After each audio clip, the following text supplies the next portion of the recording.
because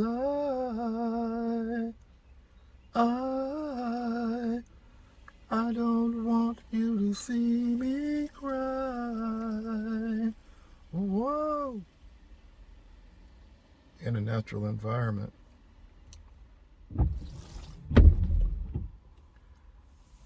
Race analyst, PhD, proving hate and degradation. Whenever the thought arises to make a fourth video on a topic, basically because there is a topic that is still heavy on my mind, so I want to let you know the deal. The New York City subway strangler for 15 minutes was able to strangle someone to death approximately 2:30 in the afternoon, May 1st, on a New York subway. I've been to New York before. I've been on the subway, and I related already in the first video how an individual with mental issues was in my face.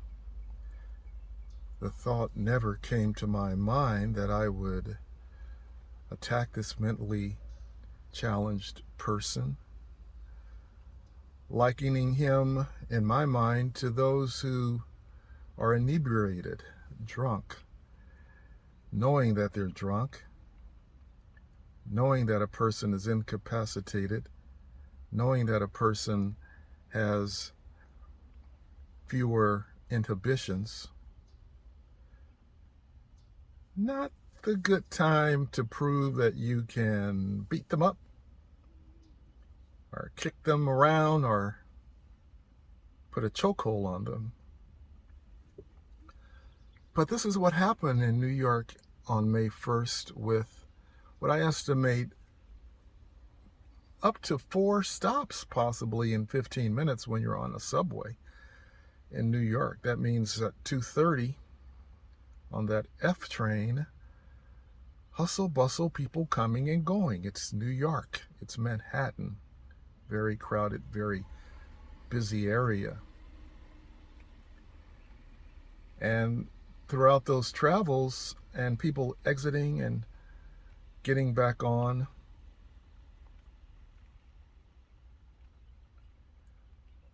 no one intervened.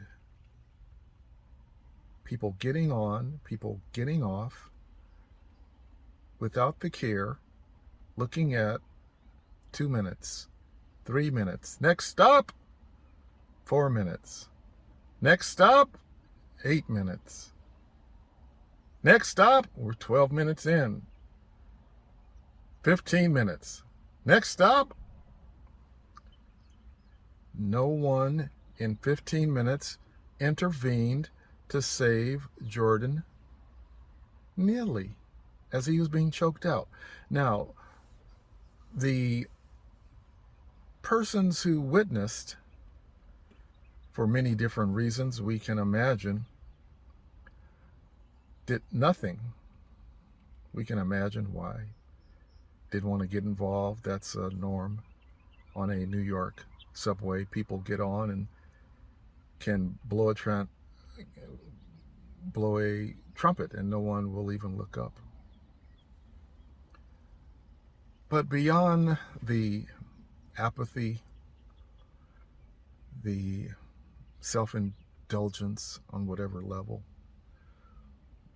our society is in danger, grave danger. So this goes beyond the excuse or reasoning that others may not intervene. We have to go beyond that complacency.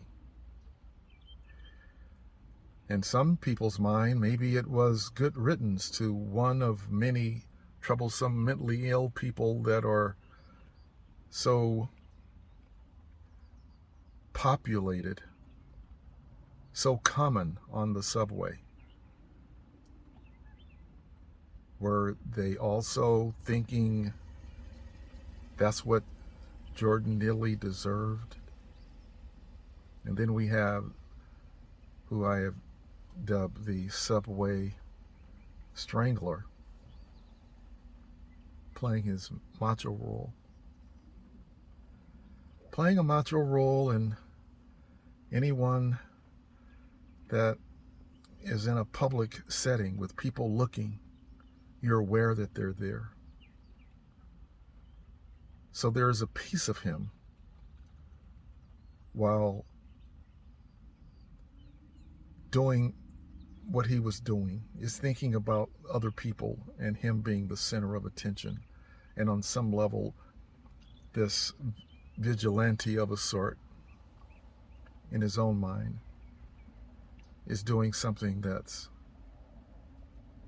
right, that self-righteousness disease that comes upon someone in the midst of being a sociopath, and in this case, subway strangler being a murderer.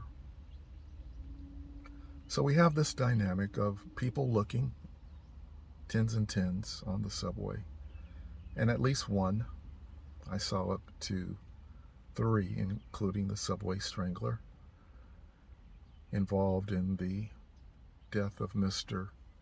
Neely. Mr. Neely, as I've shown, was a regular on the subway, someone that had experienced the death of a mother. And during this month of May, Mother's Day approaching, possibly the remembrance of his mother in a certain way during the month of May could have exasperated whatever there was that ignited, and I use that term loosely, that deemed in the mind of a madman a righteousness, given whatever it was that Mr. Neely was doing. The conflict resolution, administration of a chokehold, totally out of place and must be litigated in courts as such, and the book thrown.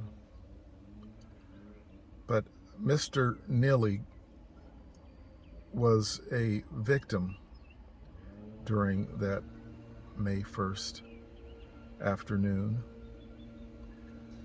of what has now become a tipping point in America, a tipping point of sensibilities, of morality, of ethics, of humanity. Dare I say we are already, and for a very long time now, past the tipping point, and we persist. But the vividness of what was done by subway strangler Penny, last name Penny, beyond the pale, post George Floyd, post rogue cop murders, and I'll even throw in post quote-unquote black-on-black crime. And that's for those of you, you know who you are, who like to think of a balancing act that we should have in our minds, that if something like black-on-black crime, whatever that defines itself to be, can exist without people getting in an uproar, why a person like Penny? Well, Penny is in public, and Penny is not living by the street code and justice of the streets upon with righteousness, certainly not upon a man like Neely. There is no gang affiliation. There's humanity and innocence in public, as innocent as Penny was until he perpetrated a crime.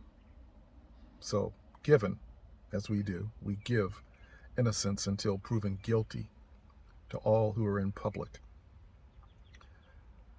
with no weight of unjustifiable, heinous crime. But there we have it. We have the juxtaposition of a person wilding on the subway without restraint or inhibition, leading to the death of a civilian. Mr. Neely, in all of his angst, even the defecation upon self, not enough for anybody to intervene or stop the act by the subway strangler. We're looking at circumstances such as that. And again, post George Floyd, post the criminality in the streets, and the police violence upon those who are innocent and undeserving of death. Looking at all of these factors, and still, for anyone in our society, George Floyd especially, because this choking out is very reminiscent of George Floyd, to have lived through that and then to perpetuate it yourself, I think that's automatically 3 strikes. You were able to witness the George Floyd. You're able to gather that people exist in a city like New York who are homeless, or people who are innocent, who are being violated to death and unwarranted. You're able to understand those in a realm of sanity, that there is crime in the streets on a regular basis, that America is having serial killings at a record pace in 2023. All of these factors, who in their right mind becomes one of those that in the most vile of ways perpetuates violence, becomes a poster child for a cop Chauvin episode, and strangles someone to death on a subway. The subway death of Neely is reminiscent of the fabled story of a Miss Genovese in 1964 who screamed for help, and no one answered her cries. Since that episode, there have been recants about the number of people. People thought at one time the number was around 34 people were in the vicinity that night, hearing the woman being accosted and then killed, and no one did anything.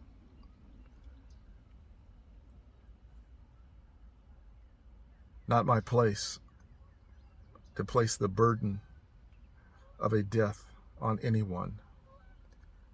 But again, we're at the tipping point in America. All hands on deck. That means you. That means if you're witnessing something so atrocious against another human being in public, if there's any humanity left in America, it is your duty to do something to say something. In the 70s, we had snuff movies. In that period of time, early 70s, hey, you know there's this new snuff movie coming out of Mexico. You want to see it? What's a snuff movie? It's a movie where you can see someone actually being killed. Now in 2023, we can turn our televisions, internet on, and with a disclaimer, we can actually see someone murdered. So yes, we are beyond the tipping point. Race analyst, PhD,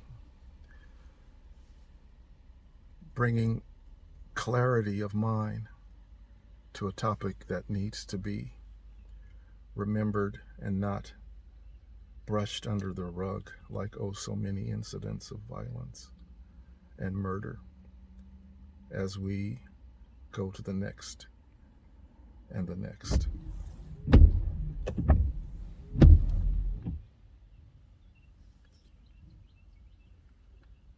Race analyst, PhD, proving hate and degradation.